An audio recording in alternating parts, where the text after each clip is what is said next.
Live है।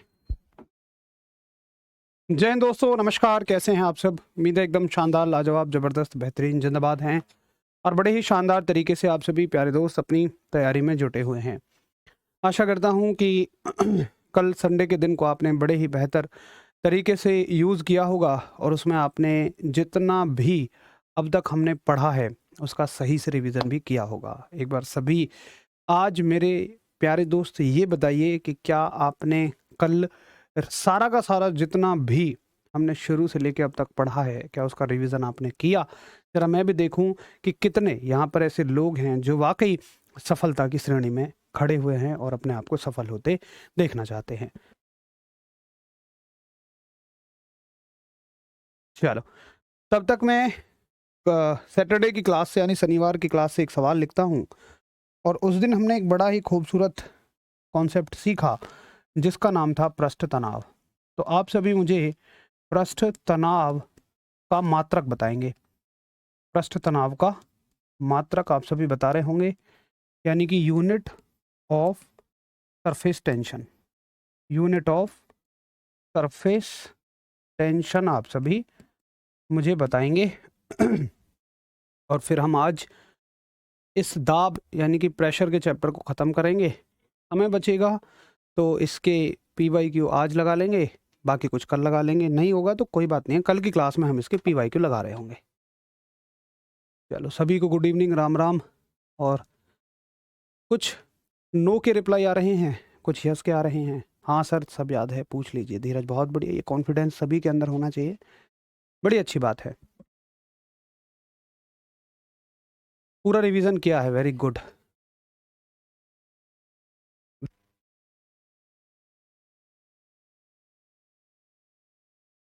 बहुत ही बढ़िया। आज लेट हो गए हैं आप 7 मिनट। यार देखो, कभी भी मैं लेट हो जाऊँ ना तो ये समझना कि या तो एप्लीकेशन वगैरह का कोई इशू है, टेक्निकली कोई इशू है। अभी टेक्निकल इशू छोटा सा था, चाहो तो मैं आपको एक स्क्रीनशॉट भी दिखा दूंगा। क्योंकि जितनी जिम्मेदारी, मतलब जितना आप लोग समझते हैं ना, उतनी चिंता हमें कहीं ज़्यादा होती है आपकी क्लास लेट शुरू होने पे। तो हम लोग क्या स्क्रीनशॉट लेते हैं जब भी क्लास टेक्निकल इशू की वजह से लेट होती है, या कभी मैं अपने कारण से लेट होना तो समझ लेना वो जेन्युइन कारण ही हुआ होगा, क्योंकि मैं इन चीज़ों में बिल्कुल भी लापरवाह नहीं होता हूँ। तो सभी का बहुत शानदार आंसर है। और जो बच्चे रिवीजन के लिए कह रहे हैं कि नहीं किया है, हालांकि मैं उनकी ईमानदारी के लिए उन्हें अप्रिशिएट करता हूं, लेकिन मेरे भाइयों, रिवीजन आप ज़रूर किया करो। संडे का दिन जो मिला करे उसमें जितना भी आपने पढ़ा हुआ करे उसका रिवीजन अवश्य किया करो। तो इसका मात्रक क्या हो जाएगा? न्यूटन पर मीटर। ये भी बहुत बढ़िया जवाब है आप सभी का। अगर रिवीजन के बाद भी, रिवीजन ना होने के बाद भी आप इसका जवाब दे पा रहे हैं तो वाकई आपकी मेहनत फिर अच्छी चल रही है। चलो, अब आगे बढ़ते हैं और आगे बढ़कर हम देखेंगे अगले मुद्दों को। तो तरल का दाब चला हुआ है, यानी कि ठोस का दाब खत्म हो गया और आपका द्रव का दाब चला हुआ है। सॉलिड का प्रेशर ओवर हो चुका है और अब हम बात कर रहे हैं फ्लूइड प्रेशर की, यानी द्रव के दाब की, लिक्विड प्रेशर की। और लिक्विड प्रेशर में हमने बहुत सारे कॉन्सेप्ट सीख लिए हैं, कुछ और भी कॉन्सेप्ट इसमें बचे हुए हैं। वन बाय वन सभी को कंप्लीट करेंगे। जैसे एक बड़ा ही नाइस कॉन्सेप्ट है इसमें, और इसका नाम है जल का असामान्य प्रसार। जल का असामान्य प्रसार, यानी कि एब नॉर्मल एक्सपेंशन,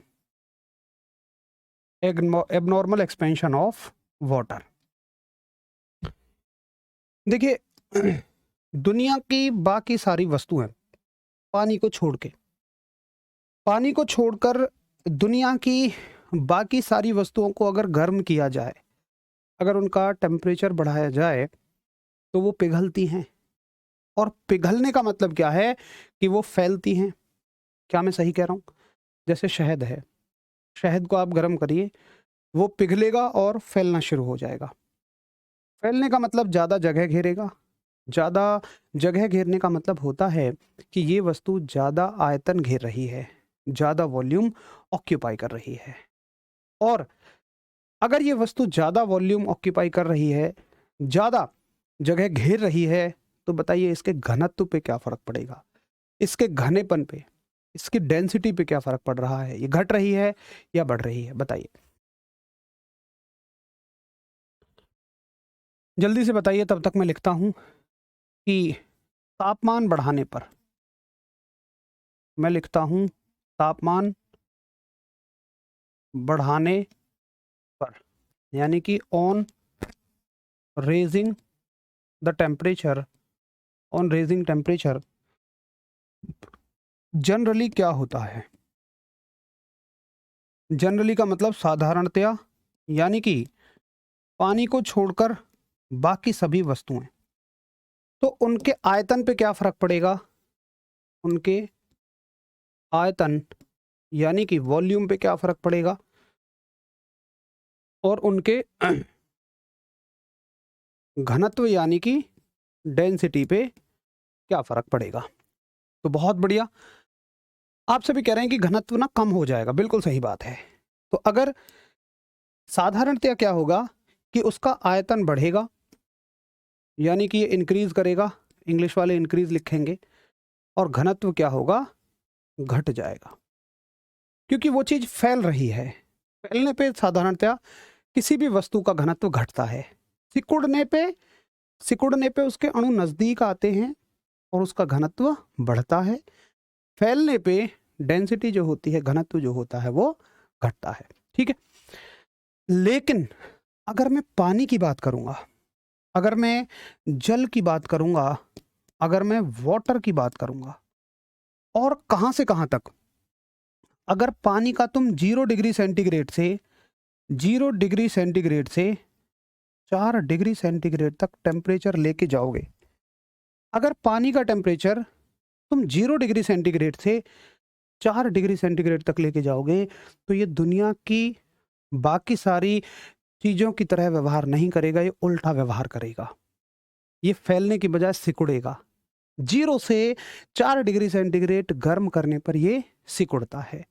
और सिकुड़ने का मतलब आयतन क्या होगा, आप कहोगे अगर कोई चीज सिकुड़ रही है तो वो कम जगह घेरेगी, यानी कि उसका आयतन घटेगा, और घनत्व पे क्या फर्क पड़ेगा, अगर सिकुड़ेगी तो डेंसिटी बढ़ जाएगी, तो घनत्व क्या हो जाएगा, घनत्व बढ़ जाएगा। तो एक बार आप सभी बताइए कि क्या आपको जल का नेचर समझ में आ गया। अब बहुत सारे बच्चे सोचेंगे ऐसा क्यों होता है, तो फिर वो 12th क्लास की केमिस्ट्री में रीजन आप समझेंगे।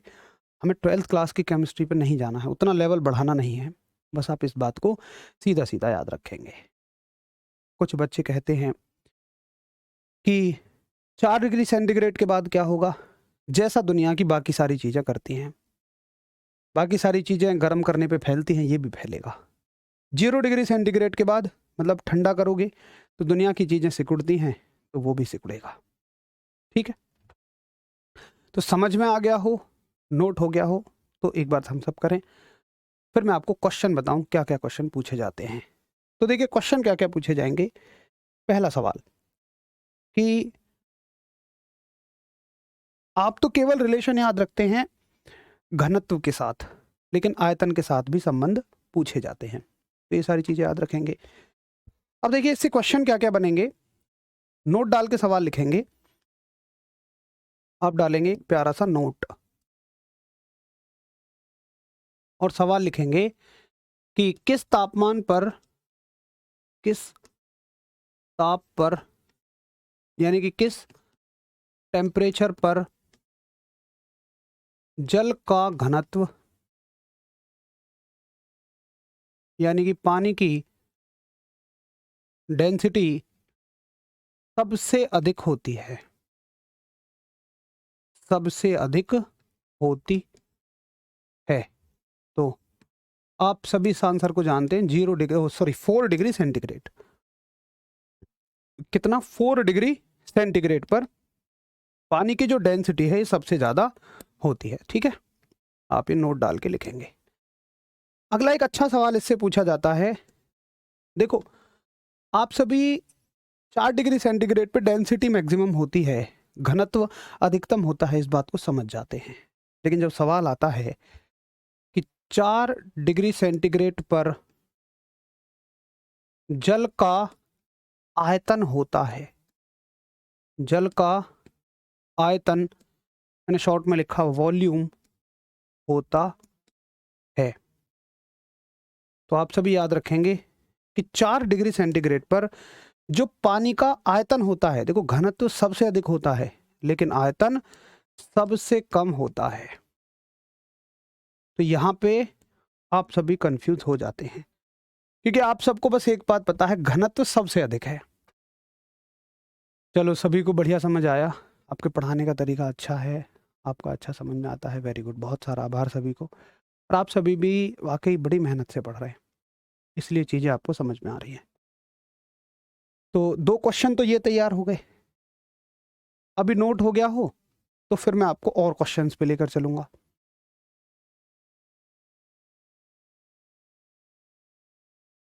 फिर इसमें कितने चैप्टर और रह गए हैं भाई? देखो मोनू, अभी चैप्टर चैप्टर मत पूछो यार, क्योंकि ये में एक लंबी दौड़ रहेगी हमारी साइंस को लेके।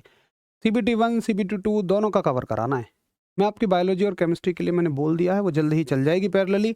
लेकिन मुझे कोई इस बात से फोर्स मत करना कि इसमें जल्दी करवाओ, इतना लंबा सिलेबस हो गया। अच्छा खासा वेटेज है भाई साइंस का। मैं कभी ऐसे काम नहीं करता जिससे आप बाद में मुझे कोसो कि यार आपने तो हमें जो पढ़ाया वो आया ही नहीं। 10 क्लास फालतू लगा दूंगा, लेकिन पढ़ेंगे दोस्त ऐसे कि पेपर में से खुश होकर निकलो। चलिए बहुत बढ़िया, स्कूल में पढ़ाने के साथ साथ आप क्लास भी ले रहे हैं। देखो वैसे मैंने भी जब तैयारी की थी तो मैंने भी अपना काम ट्यूशन पढ़ा पढ़ा के ही चलाया था, लेकिन एक सलाह मैं ऐसे लोगों को देना चाहूँगा कि जो ट्यूशन वगैरह पढ़ा के अपनी गुजर बसर कर रहे हैं, मैं भी उनमें से एक हूँ। लेकिन मुझे कभी ऐसा हुआ था कि जब मैंने ट्यूशन पढ़ाना शुरू किया तो बच्चों को बढ़िया समझ में आया, तो मेरे ट्यूशन बहुत बढ़ने शुरू हो गए थे। एक समय पे मैंने बहुत ट्यूशन पढ़ाए थे, लेकिन उसमें ये हो गया था कि जब पैसा आता है ना, हल्का सा लालच बढ़ने लगता है, फिर मन करता है और ट्यूशन पढ़ाओ और ट्यूशन पढ़ाओ, बच्चों के बैच बनाते चले जाते हैं हम, तो उसमें अपनी पढ़ाई डिस्टर्ब होती है। इसलिए जो भी दोस्त ट्यूशन पढ़ा के स्कूल जाके अपना समय पढ़ाई को दे रहे हों, वो कोशिश करना कम से कम रखो इन चीज़ों को, क्योंकि ये ट्यूशन पढ़ाना, प्राइवेट स्कूल में टीचिंग करना, ये एक समय तक ठीक है, लेकिन परमानेंट मत बनाना इसको। लालच आएगा जब पैसे आएंगे, उस लालच को कंट्रोल करना, केवल इतने पैसे कमाना जितने से आपका खर्चा चल जाए, बाकी अपना समय सारा पढ़ाई को देना। स्थायित्व जो है वो एक सरकारी नौकरी में ही है, स्टेबिलिटी आपकी गवर्नमेंट जॉब में ही है। चलो बहुत बढ़िया, तो ये हो गया जल का असामान्य प्रसार, यानी कि एबनॉर्मल एक्सपेंशन ऑफ वाटर। अब देखिए इससे एक क्वेश्चन क्या आता है, क्वेश्चन आता है कि अक्सर सर्दियों में नलों के पाइप फट जाते हैं। आपने कहीं इस तरह के अगर नलों के पाइप देखे हों तो ये ना सर्दियों में फट जाते हैं। क्यों होता है ऐसा, देखेंगे। क्वेश्चन आएगा कि सर्दियों में, आप क्वेश्चन की फॉर्म में ही लिखना है इसको, सर्दियों में, और इतने तो इंग्लिश वाले भी जानते होंगे सर्दी क्या होती है, नल क्या होते हैं। नलों के पाइप या कोई भी पाइप हो, नल क्यों, कोई भी पाइप हो, फट जाते हैं। देखो ऐसा इसलिए होता है क्योंकि सर्दियों में टेम्परेचर आता है जी, मतलब 2-2 डिग्री सेंटीग्रेड तक आ जाता है, 1-1 डिग्री सेंटीग्रेड तक आ जाता है ना।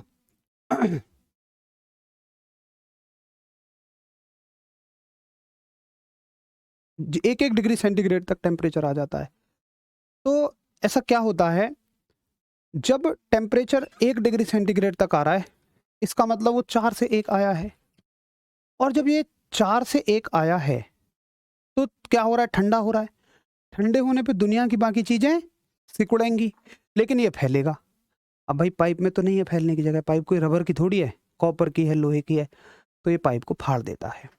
तो आप कहेंगे कि इसका रीजन क्या है, इसका रीजन ये है कि ठंडा होने पर जल सिकुड़ता है, ओ सॉरी फैलता है। ठंडा होने पर जल फैलता है, फैलने का मतलब ये एक्सपेंड होता है। ठंडा होने पर जल फैलता है। बोलो क्लियर है? अच्छा एक सवाल और बनेगा यहां से कि सर्दियों में सर्दियों में सर्दियों में झील में मछलियां मछलियां जीवित रहती हैं। तो सर्दियों में जहां टेम्परेचर 0 डिग्री सेंटीग्रेड तक चला जाता है तो ऊपर का पानी जम जाता है, लेकिन नीचे का पानी फैलने पे मतलब ठंडा होने पे सिकुड़ेगा नहीं, सिकुड़ेगा नहीं, वो क्या होगा, फैलेगा। फैलेगा तो बर्फ थोड़ी बनेगा, पानी बनेगा। तो आप कहोगे इसका रीजन भी यही है, ठीक है, कि ठंडा होने पर जल फैलता है। तो इसका रीजन चाहो आप कैसे करके भी मार्क कर देना, यही इसका रीजन है।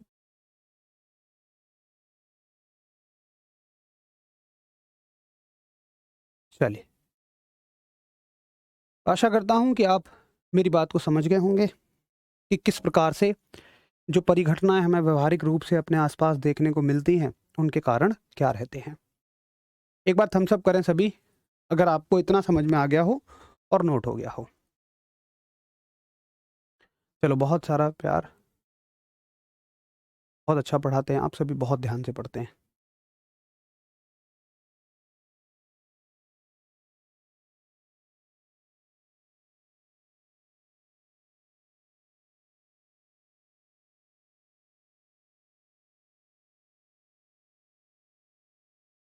बहुत बढ़िया।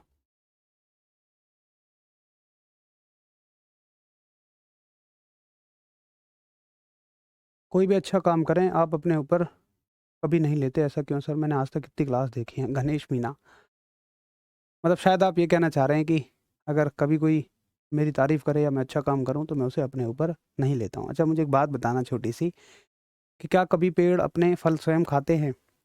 ये तो तुमने छोटे में भी पढ़ी होगी, छोटी क्लास में जब तुम थे। क्या नदियाँ कभी स्वयं अपना पानी पीती हैं? क्या कुआं कभी अपना जल स्वयं पीता है? मतलब मैं तो मानता भी हूँ कि अगर आप अच्छा काम कर रहे हैं, मान लो मैं एक अध्यापक के तौर पे हूँ इस सृष्टि में, और आप सबको कुछ भी दे पा रहा हूँ जिससे आप संतुष्ट हैं पढ़ाई लिखाई में, तो फिर मैं इसमें अपना कुछ नहीं मानता। मैं मानता हूँ कि ऊपर वाले ने जो भी प्रकृति में सिस्टम को चला रहे हैं, उन्होंने हमें चुना है और आप सबके बीच में भेजा है।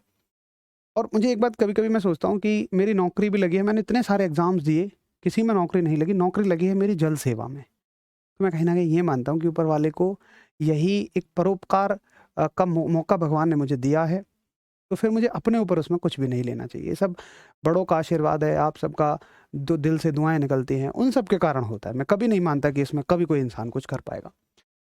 ठीक है? चलो, ये हो गया आपका जल का असामान्य प्रसार। अब 2 मुद्दे आते हैं, बहुत बढ़िया-बढ़िया मुद्दे आते हैं। एक होता है आपका सहसंजक बल। 2 फ़ोर्स आते हैं इस नेचर में, इसको बोलते हैं हम कोहेसिव फ़ोर्स, और एक फ़ोर्स होता है आपका आसंजक बल। भाई यार, इस गेट खोल लो। आसंजक बल यानी कि एडहेसिव फ़ोर्स, ठीक है?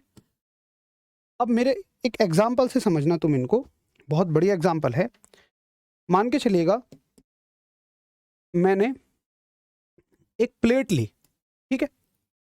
और इस प्लेट में हमने एक पानी की बूंद रखी। ये हो गई एक पानी की बूंद, ठीक है? मैं थोड़ा इनको बड़ा बना लूँ, है ना? तो आपको ज़्यादा बढ़िया समझ आएगा। ये हमने एक प्लेट ली और यहाँ पे रख देते हैं हम एक पानी की बूंद। ये हमने एक पानी की बूंद रख दी। प्लेट है काँच की। कैसी प्लेट है? काँच की प्लेट। ये है हमारी काँच की प्लेट, और ये है मान लो पानी की बूंद। अब क्या होगा कि जैसे ही आप काँच की प्लेट पे पानी की बूंद को रखते हैं, तो यहाँ पे 2 तरह के बल एक्टिवेट होते हैं, 2 तरह के बल सक्रिय हो जाते हैं। कौन-कौन से फ़ोर्स हैं? देखिए, एक फ़ोर्स तो लगेगा पानी की बूंद के खुद के अणुओं के बीच। पानी की एक बूंद में बहुत सारे अणु हैं, मॉलिक्यूल्स हैं, तो इनके खुद के बीच लगेगा जो इसे बांधे रखेगा। और ये हमेशा चाहेगा कि सारे अणु एक दूसरे से बंधे रहें, सारे अणु एक दूसरे से बंधे रहें। तो एक बल लगेगा पानी के अणुओं के खुद के बीच, जो ये चाहेगा कि ये अणु कैसे रहें, एक दूसरे से बंधे हुए रहें, ऐसे करके लगेगा। और ऐसा नहीं है केवल पानी के बीच लग रहा है, ये प्लेट के अणुओं के बीच भी लग रहा है। यानी कि एक ऐसा बल होता है जो समान प्रकार के अणुओं के बीच लगता है। यानी कि पानी के अणु के बीच है तो दूसरा भी पानी का अणु ही होगा। प्लेट है, प्लेट के अणु हैं तो प्लेट के अणुओं के बीच ही लगेगा। ये पेन है तो पेन के मॉलिक्यूल्स को जो बांध के रख रहा है वो भी एक फोर्स है। तो ऐसे हर एक बल को हम बोलते हैं सहसंजक बल। तो सहसंजक बल होता है कि समान या एक जैसे अणुओं के बीच लगने वाला बल, ऐसे लिख सकते हो आप आसान सी भाषा में। एक जैसे अणुओं के बीच, एक जैसे अणुओं के बीच लगने वाला बल। यानी कि आप कहोगे the force acting between same type of molecules. The force acting between same type of molecules. ठीक है, लेकिन यहां पे एक बल और है जो काम कर रहा है। किस किस के बीच में? ये बल काम करेगा पानी के अणु और प्लेट के बीच में, एक फोर्स ऐसा भी लगेगा। तो ये कौन सा बल है? ये बल है जो अलग अलग तरह के अणुओं के बीच लग रहा है, जो डिफरेंट मॉलिक्यूल्स के बीच लग रहा है। एक पानी का अणु है, एक अणु आपका प्लेट का है, कांच की प्लेट का, अलग अलग अणु है। तो आप कहोगे कि विभिन्न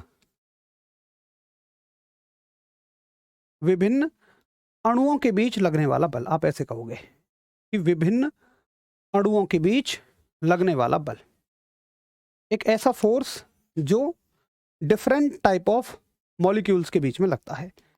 यानी कि force acting between different type of molecules.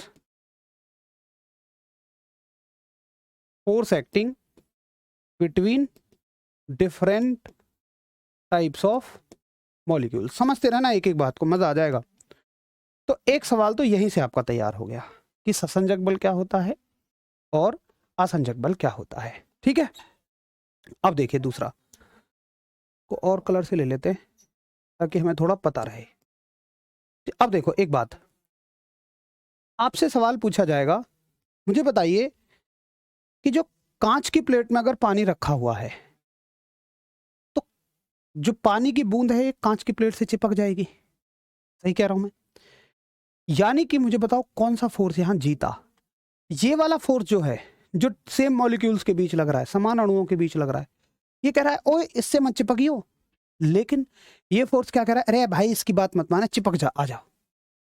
तो मुझे बताओ, पानी की बूंद तो कांच की प्लेट से चिपक जाती है, तो मुझे बताओ यहां कौन सा बल जीता? आप कहोगे ऑब्वियसली यहां पर जीता है आपका आसंजक बल यानी एडहेसिव फोर्स। तो सवाल आएगा कि कांच की प्लेट पानी को भिगो देती है। क्वेश्चन आएगा आपका यहां, कांच की प्लेट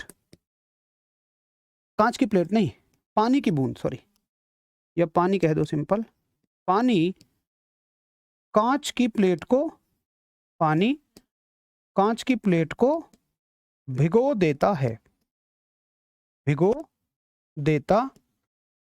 का मतलब वेट कर देता है। इसका कारण क्या है?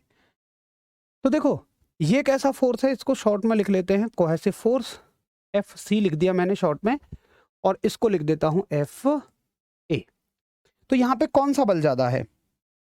आप कहोगे क्योंकि जो कोहेसिव फोर्स है, सॉरी एडहेसिव फोर्स है, वो ज्यादा होता है कोहेसिव फोर्स से। ठीक है, अब देखिए अगला सवाल आएगा, अगला सवाल आपसे आएगा कि पारा यानी कि मरकरी, MERCURY, मरकरी कांच की प्लेट को नहीं भिगोता। मरकरी कांच की प्लेट को नहीं भिगोता। ये बड़ी गजब बात है। पहले तो तुम ये जानो मरकरी क्या होता है। चलो पानी तो सबने देखा है, अब देखिए मरकरी देखो तुम पहले, ये होती है मरकरी। यार वीडियो तुमने वो हटा लिया, वीडियो चलेगी मुश्किल। देखो वीडियो लगाओ जल्दी से। 1 सेकंड भाई, पेन ड्राइव मत हटाया करो। बताता हूँ मैं एक बार वीडियो को। आज तक काफ़ी एग्जाम दे हैं, सिलेक्शन भी लिया है, जहाँ तक फिजिक्स भी खूब पढ़ी थी लेकिन इतनी अच्छी नहीं। अरे वाह मेरे शेर। चलो भाई, कोशिश है, और अगर कोशिश सफल हो रही है तो एक संतुष्टि भी मिलती है, आगे और ज़्यादा मेहनत करने की प्रेरणा भी आती है। कोशिश करूँगा कि जैसे अब तक आपकी संतुष्टि बनी रही है वैसे ही सारे बाकी सिलेबस में, बाकी चैप्टर्स में भी आपकी संतुष्टि ऐसे ही बनी रहे। इसको मत हटाना है ना वीडियो को, मतलब पेन ड्राइव मत हटाना। देखो ये इस जो परख नली है इसमें एक पारे की बूंद है, और पारे की बूंद को हाथ पे डालेंगे तो देखना जरा, क्या ये हाथ से चिपक रही है? ये ना हाथ से चिपकेगी और ना ही कांच की प्लेट से चिपकती है। ये देखो, ये पारा ऐसा मेटल होता है ना, ऐसी धातु है, मतलब जो लिक्विड फॉर्म में है, द्रव की फॉर्म में है, लेकिन किसी भी चीज से चिपकती नहीं है। देखा होगा आपने। इसको वापस से परख नली में पलट लेंगे, फिर भी ये बिल्कुल भी नहीं चिपकती। दोबारा देख सकते हैं।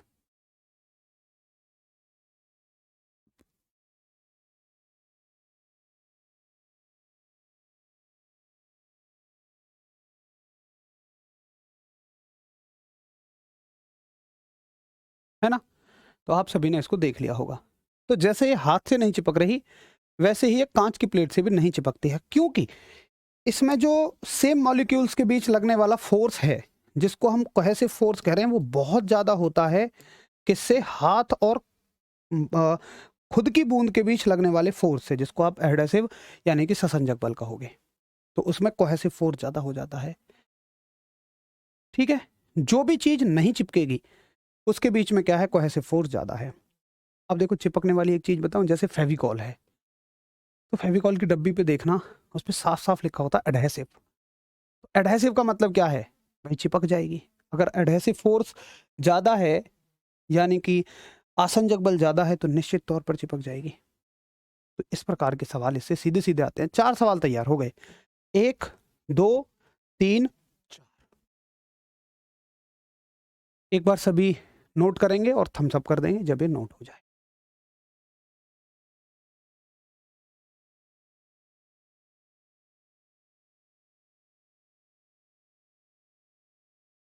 भाई बाकी बचे हुए में जीएस रहेगी यार।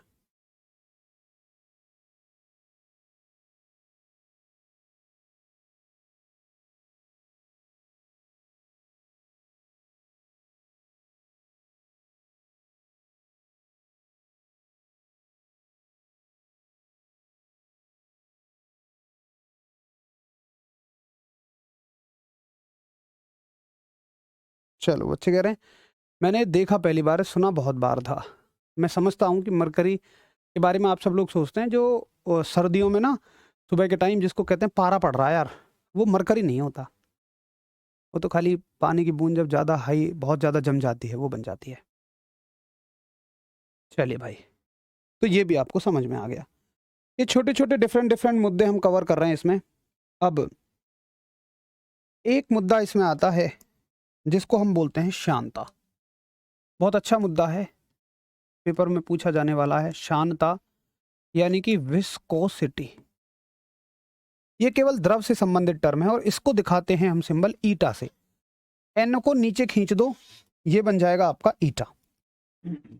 अब देखिए, ईटा क्या होता है, विस्कोसिटी क्या होती है, शांता क्या होती है। आप सभी ने देखा होगा, इसकी इमेज नहीं ली है मैंने। चलो मान लेते हैं कि ये मेरे पास एक प्लेट है, सिंपल कोई भी प्लेट। ये मेरे पास एक प्लेट रखी हुई है, और मैंने इस पे बहुत सारा शहद उड़ेला, ऐसे करके किसी बर्तन में से डाला। तो शहद मान लो मैंने बहुत सारा यहाँ से यहाँ डाला, ऐसे करके। अब शहद इस पे आ जाएगा, शहद इस पे आएगा, तो शहद की जो पहली लेयर होगी, पहली जो परत होगी, वो बिल्कुल पूरी तरह से संपर्क में होगी प्लेट के में। ठीक, ऊपर की जो परत होगी, ऊपर की जो लेयर होगी, ये पूरी तरह से संपर्क में होगी दूसरी लेयर के में। ठीक है, ये पूरी तरह से संपर्क में होगी दूसरी लेयर के में। तीसरी परत जो होगी, ये पूरी तरह से संपर्क में होगी ऊपर की लेयर के में, ऐसी रहेगा। अब होगा क्या इसमें? होगा ये कि प्लेट चूंकि रुकी हुई है, बिल्कुल ये जो परत होगी ये प्लेट के साथ ही रुक जाएगी। अगली जो परत होगी ये थोड़ी सी आगे बढ़ेगी क्योंकि ये वाली परत इसको रोकेगी कि आगे मत जाओ। फिर इसके ऊपर वाली परत और थोड़ी सी ज़्यादा आगे बढ़ेगी, लेकिन ये रेड वाली परत लेयर वाइट वाली को रोकेगी। ऐसे ही वाइट वाली मान लो इस ऊपर वाली परत को रोकेगी, ग्रीन वाली को रोकेगी, है ना। तो शहद वैसे भी दिख जाता है, लेयर बाय लेयर फ्लो होता है, परत दर परत, हर लिक्विड परत दर परत फ्लो होता है। लेकिन जो ज़्यादा घने लिक्विड होते हैं उनमें हमें ये चीज़ दिख जाती है।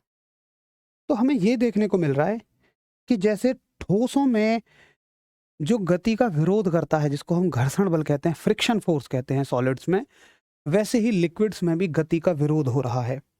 लिक्विड्स में भी गति का विरोध हो रहा है, यानी एक बल है जो हर लेयर के बीच में लगा हुआ है।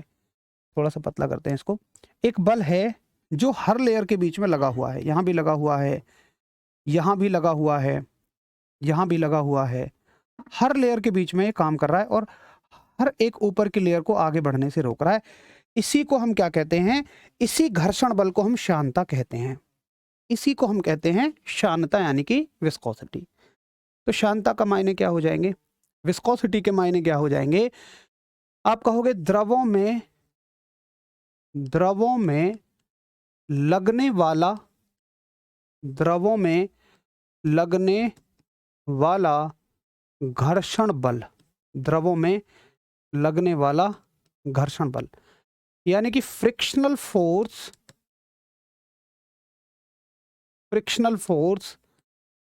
एक्टिंग, या ऐसे कहो द्रव की सतहों के बीच, ऐसे बढ़िया रहेगा कहना, पूरा कहो द्रव की सतहों के बीच, ऐसे कहो द्रव की सतहों के बीच में लगने वाला घर्षण बल, यानी कि frictional force acting between layers of fluid. ठीक है, तो आशा करता हूं कि आपको ये बात समझ में आ गई होगी। अब देखिए, जो द्रव जितना ज़्यादा हल्का होगा, जैसे अगर आप पानी को लेंगे तो उसकी लेयर्स ज़्यादा दूर तक जाएंगे। जैसे मान लो उतना ही पानी और उतना ही शहद में समान फर्श पर बिखेरता हूँ तो शहद थोड़ा दूर तक जाएगा, पानी ज़्यादा दूर तक चला जाएगा। हो सकता है पानी से भी कोई हल्की चीज़ ले लो, डीजल ले लो, पेट्रोल ले लो, केरोसिन ले लो, ये सब पानी से हल्के होते हैं और ज़्यादा दूर तक जाएंगे। तो जो द्रव जितना ज़्यादा घना होगा, शांता उसकी उतनी ही ज़्यादा होगी। लेकिन शांता घनत्व नहीं होती है, ये दोनों डिफरेंट चीज़ है भाई। घनत्व तो सॉलिड का भी हो सकता है, ठोसों का भी हो सकता है, लेकिन शांता थोड़ी ठोसों की होती है। बहुत बढ़िया, आप क्लास मुझे बहुत अच्छी लगती है, वेरी गुड, गजब, बढ़िया, ध्यान से पढ़ते हैं आप सब लोग। ठीक है, तो ये हो जाती है शांता। अब शांता को दिखाते हैं हम ईटा से, और शांता का आप डायरेक्टली मात्रक याद रखना, इसका कोई फॉर्मूला हम नहीं पढ़ेंगे, इसकी यूनिट हो जाती है आपकी, एक फॉर्मूला होता है उससे निकलती है, लेकिन उस फॉर्मूले को हमें नहीं पढ़ना है। और ये फॉर्मूला होता है आपका न्यूटन मीटर पर सेकंड। सीधा सीधा आपको याद रखना है, न्यूटन पर मीटर सेकंड, सॉरी, न्यूटन पर मीटर सेकंड। फॉर्मूला होता है आपका F बराबर 6π/RV, F अपॉन, मुझे भी रटी हुई नहीं है, मैंने भी चीज़ों को ऐसे ही सीखा हुआ है, न्यूटन पर मीटर, और ये मीटर सेकंड, न्यूटन सेकंड पर मीटर स्क्वायर, सॉरी, इसकी यूनिट होगी न्यूटन सेकंड पर मीटर स्क्वायर। मैं हमेशा इस फॉर्मूले से याद रखता हूँ, लेकिन ये फॉर्मूला आपको नहीं पढ़ना है, बस आपको इसका मात्रक याद रखना है। और मात्रक याद हो गया तो निश्चित ही हम इसकी डायमेंशन यानी विमा भी निकाल लेंगे। ये कहाँ से आया, इसको थोड़ा सा प्लीज़ डायरेक्ट याद रखो, क्योंकि इसके लिए हमें कोई बड़ा लंबा चौड़ा फॉर्मूला नहीं पढ़ना। न्यूटन के लिए आप क्या लिखेंगे, ml T-2, सेकंड के लिए T लिखेंगे, और मीटर के लिए L की पावर 2। तो ये हो जाएगी m, L की पावर 1 है, 2 हैं, ऊपर जाके -1 हो जाएगी, और T की पावर -1 हो जाएगी। तो m L inverse T inverse. ठीक है,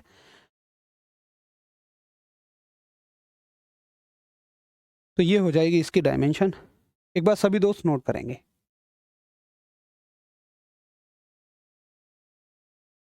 बहुत बढ़िया, बिल्कुल मशीनों में इसका प्रयोग होता है, इंजीनियरिंग में बड़े अच्छे स्तर पे इसका यूज होता है।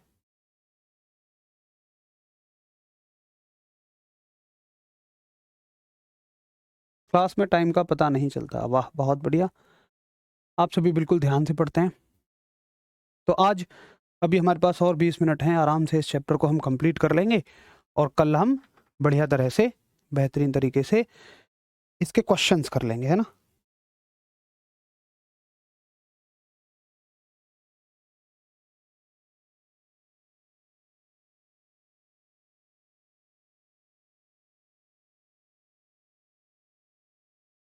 ठीक है, चलिए, तो ये चीज आपको बढ़िया से समझ में आ गई। अब देखो, इस चैप्टर का एक लास्ट कॉन्सेप्ट बचा हुआ है, आशा करूंगा ये नोट हो गया होगा। एक लास्ट कॉन्सेप्ट है और बड़ा ही नाइस कॉन्सेप्ट है, जिसका नाम है बर्नौली की पिरामिड।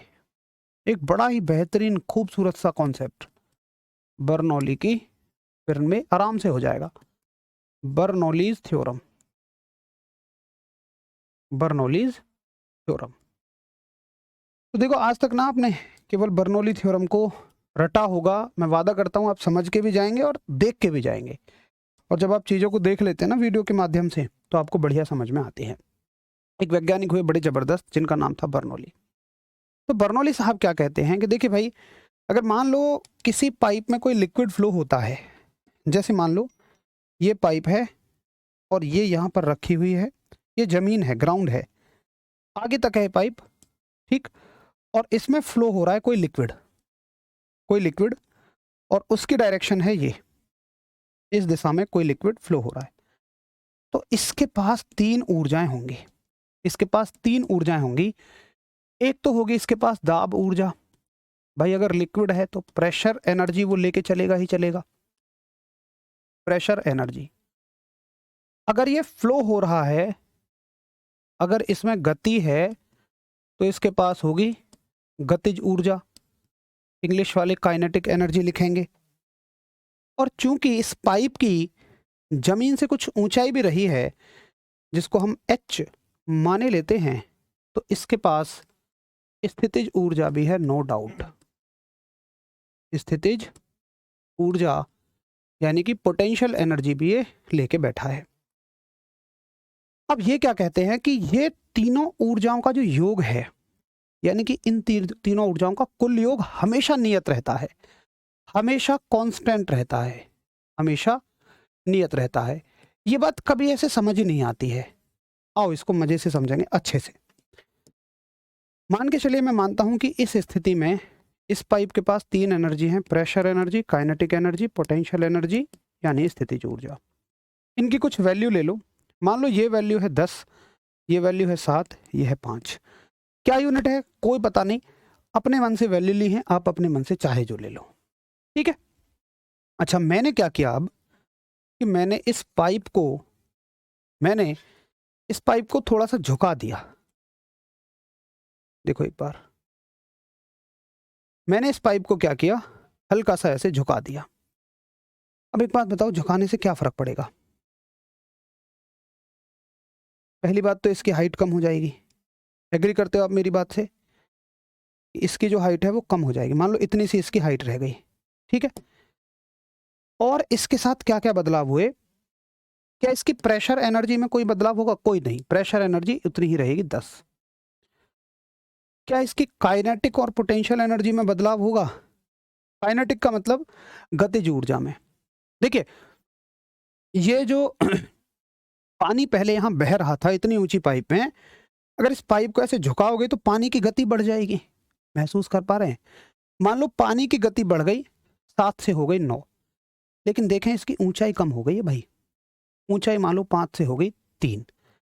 अब देखो, मैंने ना जितनी यहाँ गतिज ऊर्जा को बढ़ाया है, 2 बढ़ाया है, तो मैंने इसको 2 घटा दिया है। और क्यों घटाया है आप समझ गए, यानी कि अगर एक ऊर्जा बढ़ेगी, दूसरी को घटना पड़ेगा, ताकि तीनों का कुल योग नियत रह सके, टोटल वैल्यू फिक्स रह सके।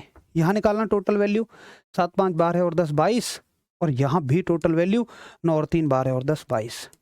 तो तीनों में से कोई एक ऊर्जा तो रहेगी कांस्टेंट यानी नियत, बाकी दो में से एक बढ़ेगी तो दूसरी घटना पड़ेगा, उसको उतनी ही घटेगी जितनी दूसरी बढ़ेगी।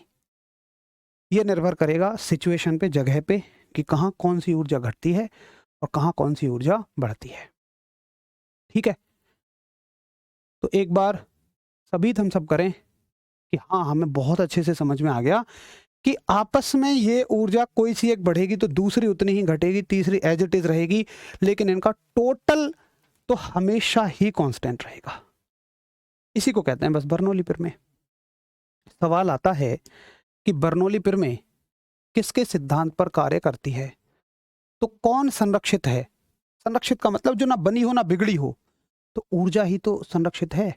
ना ऊर्जा बनी ना बिगड़ी, एक रूप में बढ़ी दूसरे में घट गई, बनी बिगड़ी नहीं है, एक में बढ़ी एक में घट गई, ना फालतू ही ना कम हुई। तो आप कहोगे ये ऊर्जा संरक्षण के सिद्धांत पर आधारित है। ऊर्जा संरक्षण के सिद्धांत पर आधारित है, यानी कि based upon energy conservation, based upon energy conservation. ठीक, इसका कोई एग्जांपल, अरे मेरे शेर दिखाऊंगा, वीडियो में दिखाऊंगा, क्यों परेशान होते हो। ठीक है, नोट हो गया होगा। अब देखो इसकी वीडियो, पहले और समझो अच्छे से।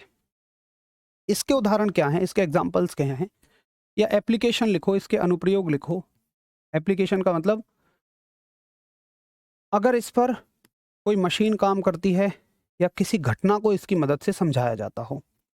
तो एक घटना होती है कि आंधियों में या तेज हवा में टिन का उड़ जाना। अब गांव के तो जानते होंगे शायद टिन क्या होती है, या टिन ना जानते हो तो छप्पर तो सब जानते हैं, गांव या शहरों के लोग। झोंपड़ी वगैरह पे पड़ी होती हैं टिन। तो ये है मान लो एक झोंपड़ी और इस पे पड़ी हुई है एक टिन, ये ऊपर या छप्पर पड़ा हुआ है। अब क्या होगा, बहुत तेज आंधी आई किसी दिन, यहाँ हवा की गति बहुत ज्यादा बढ़ी। आंधी आई और हवा की गति यहाँ ऊपर बहुत ज्यादा बढ़ेगी। अब देखिए, हवा की गति बढ़ी यानी काइनेटिक एनर्जी बढ़ी, एक ऊर्जा बढ़ी, तो बाकी दो ऊर्जाओं में से एक को तो कांस्टेंट रहना है। अब यहाँ एक बात बताओ, आंधी आने से पहले और आंधी आने के बाद क्या झोंपड़ी की लंबाई में कोई फर्क आएगा? नहीं। तो पोटेंशियल एनर्जी यानी स्थितिज ऊर्जा तो नियत रहेगी, लेकिन अब तीसरी ऊर्जा बची कौन? दाब ऊर्जा, तो उसे घटना पड़ेगा। अगर गतिज ऊर्जा बढ़ी है, काइनेटिक एनर्जी बढ़ी है और स्थितिज नियत है, पोटेंशियल कांस्टेंट है, तो दाब ऊर्जा को, प्रेशर एनर्जी को घटना पड़ेगा। तो यहाँ पे प्रेशर एनर्जी ऑटोमेटिकली ड्रॉप हो जाएगा, कम हो जाएगी। तो याद रखना कि जब भी हवा कहीं तेज बहे तो वहां पे दाब घट जाता है। अब भाई यहाँ का दाब सामान्य दाब है, नॉर्मल प्रेशर है। अगर कहीं प्रेशर घटा तो दूसरी जगह सामान्य प्रेशर भी उससे ज्यादा होगा। तो यहाँ का प्रेशर ज्यादा है, अब हवा कहाँ भगती है? याद रखना, हवा भगती है, जैसे घटा हुआ प्रेशर का मतलब खाली जगह हो गई है वहां, तो आसपास की हवा उसे भरने के लिए भागती है, अचानक से बहुत तेजी से आती है। तो हवा एकदम भरने के लिए भगेगी इस पूरी जगह को। जहां जहां हवा की गति तेज है उस हर जगह पे दाब कम है, यहाँ भी दाब कम है, और ये हवा एकदम भगेगी और खुद के साथ साथ टीन या छप्पड़ जो भी आएगा सबको उखाड़ ले जाएगी, बहुत हाई प्रेशर के साथ ऊपर जाती है। तो आप क्या आंसर दोगे?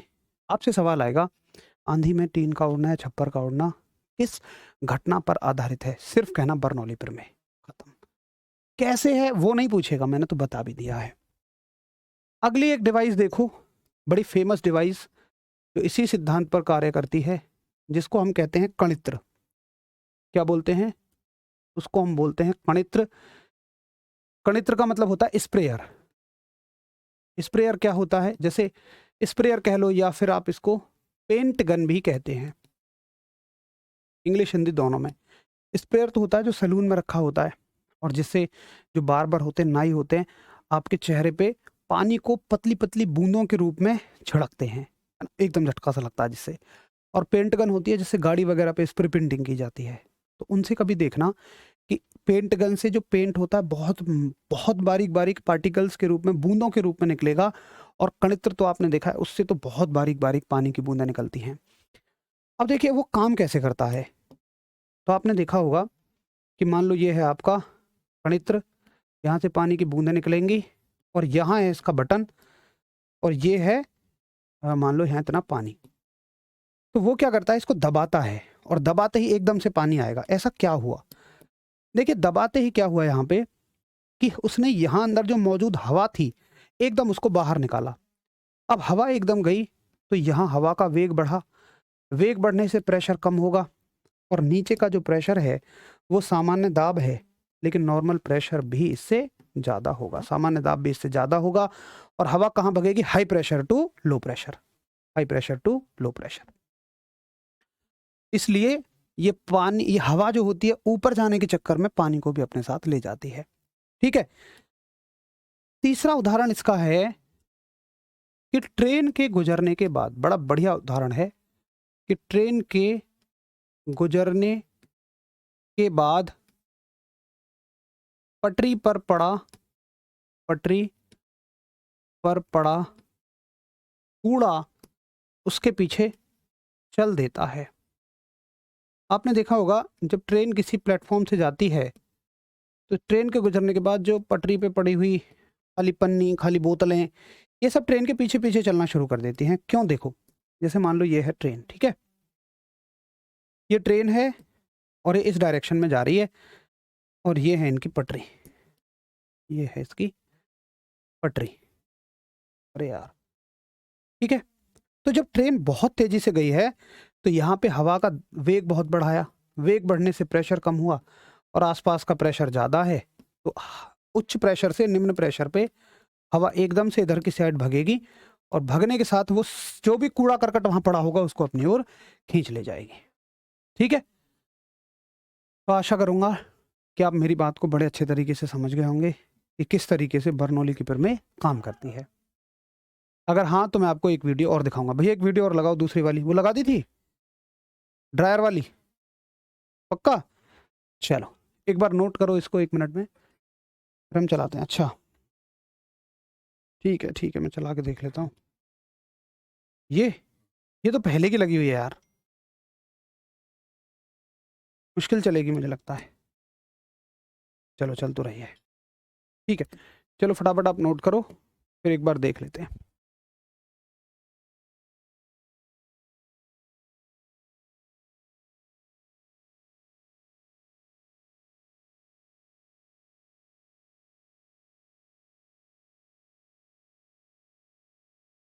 चलो अब देखो, मैं आपको एक प्रैक्टिकल वीडियो दिखाता हूँ कैसे वो बर्नौली प्रमेय के सिद्धांत को समझाती है। देखो ये मैंने जुगाड़ किया एक हेयर ड्रायर का, और मैंने कागज़ लिया और कागज़ को बेंड कर दिया, पाइप बना दी मैंने, और ये बेडशीट पे नीचे डाल दिया थर्माकोल।